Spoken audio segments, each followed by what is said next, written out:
Welcome to our channel. Today we how to install Dataiku with Dataiku detailed guide step by step clearly. To install Dataiku, begin by visiting the official Dataiku website. Locate the download section on the home page.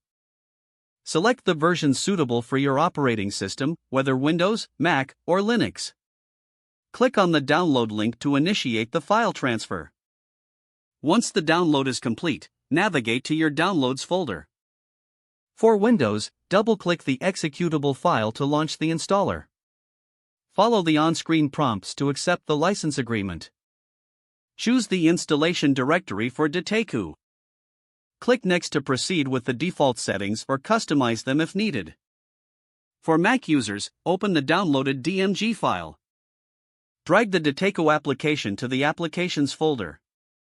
For Linux, access the terminal and navigate to your Downloads directory.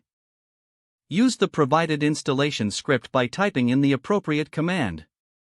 Once the installation is complete, launch Dataiku from your Applications folder or Start menu. On the first launch, you may need to configure your environment settings. Follow the setup wizard to customize your preferences.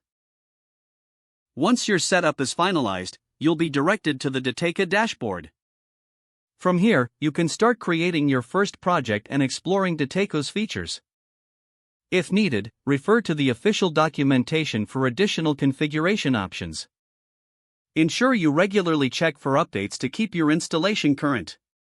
If the page does not load, refresh the browser or try again in a private or incognito window. Make sure you are using the correct email address, then retype it carefully to avoid small typos. If your password is not accepted, use the reset option and create a new strong password you can remember. Check your spam folder for verification or security emails, then complete any requested confirmation steps.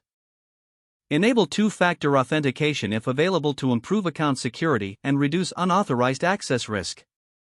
After signing in, review your profile details so your contact information and settings are accurate and current. If you see an error message, note it down and try again after restarting your device and internet connection. Don't forget to like this video and subscribe to our channel for more step-by-step tech guides.